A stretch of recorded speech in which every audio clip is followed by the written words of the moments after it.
Alright, what's up guys? New video today. Right now we're going to discuss all of the different cards that you should immediately, as soon as possible, craft or try to pull to the best of your ability in this game, in Duel Master. These are some of the most important cards in the game. They basically work in a ton of different decks, and some of them are very low rarity, so you could try to get them as soon as possible. We're going to go over all of them. These are cards that I think just over the course of the game, they will all continue to be important, and I'll go one by one over each of these cards and why you should craft it. Effect Veiler has been just a really good hand trap for many years. To this day, it's still one of the better hand traps, even though Impermanence is technically speaking a better version of this. This card is more searchable. It's also a spellcaster, so you can use Selene and Needle Fiber to go into Access Code Talker to OTK your opponent. So Effect Veiler is definitely one you got to get. This is the next card I'm going to get as soon as I get some more CR. Maxi is one of the most controversial cards ever put into the game of Yu-Gi-Oh! It's definitely one that you need. It happens to be at 3 in this game, and I hope that they're not pulling a fast one where they allow you to buy Maxi and then a month from now they reban Maxi and then we can't play it. That would really suck. But this is easily one of probably top 5 cards in the entire game. You have to have it. Activate it whenever your opponent activates a card that would special summon a monster, and then they're basically locked into it, and then you get to draw a card. Every single time your opponent special summons, you draw a card. They pass their turn, you OTK in the next turn. Easily the most important card you need to buy. Ash Blossom is the next card. You actually get one for free out of one of the bundle deals. You can get a free Ash Blossom, and then afterwards I think you should definitely get the other 2 Ash Blossoms as soon as you can. This is the most generic hand trap in the game. Every single deck that you will ever make will basically have 3 Ash Blossoms. This is a Kaiju. All of the Kaijus or these Kaijus in particular are all rares. You should get them as soon as you can. They are really good because this game is a the problem with this game is that you're only playing one game, you're not playing a full match. So what ends up happening is sometimes your opponent makes a monster that you just cannot get rid of. So it's good to have things like Kaijus and Lava Golem in your main deck. So if your opponent is sitting on some kind of a monster that you just cannot get rid of, maybe it's unaffected, maybe it can't be destroyed by battle or card effects. If it's a tough monster to get rid of, it's good to play Lava Golem or any one of these Kaijus because basically they tribute your opponent's monster without destroying it, and it doesn't trigger anything. It just basically is a free way to get rid of it. So definitely something every deck should have some form of at least Kaiju or Lava Golem or something, just in case your opponent summons something you can't get rid of. Next is Raigeki. Do not craft Raigeki. Raigeki is actually a card that is free if you do the story mode. So just do the story mode, get your free Raigeki. It's limited to 1, and then you don't have to worry about getting it again. Harpy's Feather Duster is one you do eventually need to craft. This is one I definitely got to get in there because, again, there is no game 2 or 3. There's only game 1, so you definitely want to main deck some sort of spawn trap card removal. Otherwise, you're going to get completely destroyed by Macrocosmos and stuff like that. Yeah, you definitely need to get that card right there. Monster Reborn is another one you get for free from the story mode. Foolish Burial is a really good card that is used in tons of different decks. So any card that is usable and maybe is usable in many decks, those are the types of cards you should craft. Reinforcements to the Army is a free card that you get in the story mode, so don't buy it. Go get it there. Terraforming, if you're playing a field spell deck, you need Terraforming. Essentially, if you're playing any deck that uses a field spell, you must use this card, so you might as well just get it out of the way, get the Terraforming. Now, a lot of the field spells in this game are like rares and super rares and commons. So Terraforming, you only got to get it once, and after that it's good. Pot of Avarice is another really good one. All of the pots are super rare, and they're all really good. Here we've got, all of the pots are really super rares. They all have different purposes depending on what deck you're building. This one actually comes in the XYZ deck also. If you were planning to get that anyway, that's just another way to get it. And of course, we've got the Duality. This is good for slow decks. Desires is just good generally. Banish 10 cards, draw 2 cards. This is again good for decks that don't really use an extra deck, because you banish 6 from your extra deck and then draw 2 cards, like Pot of Greed for decks that don't use their extra deck. And then of course Pot of Prosperity. This is the most expensive one in real life. You banish 6, but you get to choose them, and then you get to look at the top 6 cards of your deck and pick one. All of the pots are really important. Most decks would run at least one form of these pots, just because it's the best generic draw power you can get. Lightning Storm, you can get one of these for free in in one of the bundles, and then the others you actually have to purchase. But it's a pretty good going second card. If you have a going second deck, this is definitely got to be in there. This is only a rare. It's actually Dimensional Fissure. It's at 3 in this format. Because again, we're playing on an older OCG list, so this card's actually at 3.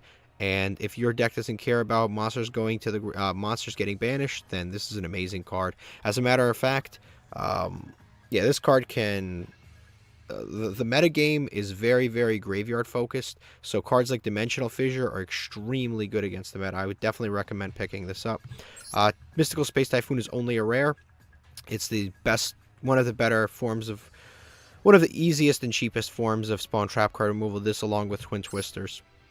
Book of Moon is another card that's a rare, just a very good classic card. I think everybody should have at least one in their toolbox, because when Flunderies come out, you might need it, and for a variety of other reasons. Like, for example, with Book of Moon, you cannot make link monsters with a monster that's face down. So if your opponent starts their combo and they normal summon a monster and you activate Book of Moon and flip it back face down, now they can't link with it. They might just pass their turn.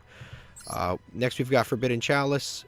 Not only is this a really good card right now because it negates a monster on the field, but on top of that, it will be even better when Phoenix Enforcer comes out and a variety of other cards comes out. This is good against things like Appaloosa. If your opponent makes an Appaloosa, you could just activate this, negate the Appaloosa's effects, and now you don't have to worry about that Appaloosa because, yeah, it's just negated, it's gone. Twin Twisters is one of the best super rares. Again, the thing with this is it's a one-game format. It's not a format where you're playing a best 2 out of 3, so you can't afford to, oh, I'll just, if I lose game 1, it's no big deal, I'll just side deck. There is no side decking, so you have to play the outs, the stuff in your main deck. So you have to play things like Twin Twisters, Mystical Space Typhoon, Kaijus. You have to play this kind of stuff in the main deck because you might be playing against a deck full of Floodgates, and if you don't have the stuff in your main deck to deal with it, you're just going to lose, or you're just going to play a really long game. You're going to be sitting there at your, whatever you're playing on for over an hour, and you might end up losing after an hour of play. So you definitely want to have these outs in the main deck. Torrential Tribute, easily one of the best rares in the entire game.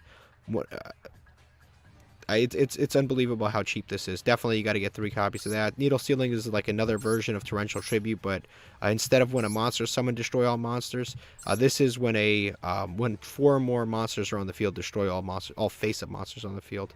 Also very good. Paleozoic Dinomischus. This is a card. Basically, you discard a card and then target a face-up monster and a face-up card and banish it, and then it comes back if you activate a normal trap card. Also very, very good. All the Paleozoics are really cheap and definitely worth picking up. Lost Wind is another rare that's really cheap. This is if you're playing a deck that relies on your field spell, you kind of need to buy this, especially if it's a going first strategy, generally pretty good. Impermanence is the other hand trap that you really need to pick up. Impermanence and Ash are the 2 hand traps that are just like a must.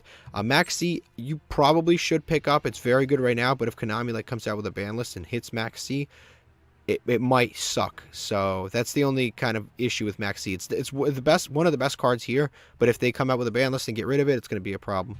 But definitely Impermanence, one of the best hand traps. Solemn Judgment, again, same situation, very good. You can get one for free from the bundle deal, and then the other 2 you should probably pick up, especially playing a going first strategy. In this particular metagame, there are 3 copies of Skill Drain, which is pretty cool. Skill Drain is at 3 and Macrocosmos at 3.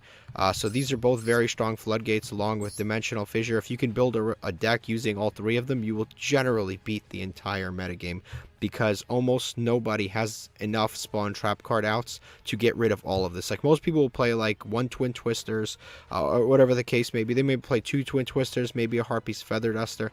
But if you play all of these cards in your deck, you'll make it almost impossible for anybody to really out all of this stuff. And almost every single good deck in this game is graveyard focused. You will stop Prank Kids, you will stop Prank Kids, Virtual World, even Eldritch, which is also a Floodgate deck. You play these cards you play the dimensional cards, the remove from play cards against Eldritch, you basically win every single time. But those are all of the main deck staples that I think you should pick up as soon as possible, and obviously use your crafting points on. Next, for the extra deck, Linkuriboh is a very good one. If you have a level 1 monster in your deck, no matter what deck it is, you need a Linkuriboh. Crystron Hacklefibrax is another one that you probably need. It's used in a ton of different combos. Even Sky Strikers use this card because you could just normal summon any hand trap with your Sky Striker monster, and then you can eventually end on an Access Code Talker and OTK your opponent. This is just a very good card. If you don't pull it, I would probably recommend trying to get it as soon as possible.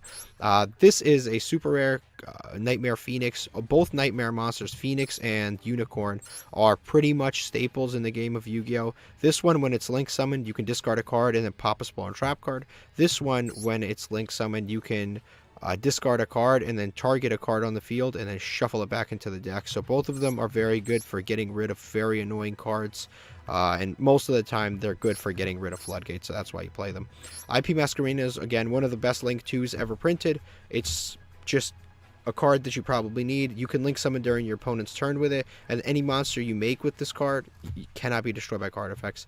And then the last card is Access Code Talker. This is another one you probably should get as soon as possible. The thing with that Access Code, the good thing about Access Code Talker is he's just a huge monster. Your opponent can't respond to the activations of any of its effects. It'll be able to pop a bunch of your opponent's cards on top of just being a huge monster, depending on what you used for it, either 5,300 or 4,300, and you can easily just attack over any threats your opponent has. So definitely the best Link monster to buy in the game. But these are all of the staples that I think you should go after as soon as possible. All of these cards are really, really good, and they fit into a ton of different decks. Before you start building anything, like even though I have built obviously like a variety of other decks you could see from here, before you start building any deck, I would say focus on getting a lot of these staples. Eventually the gems will begin to run out, and when the gems do run out, you're going to want to have this stuff and not just have a bunch of deck cores without the main components in it. So thank you for watching and have a fantastic day. La la la la la la la la la la la la la la.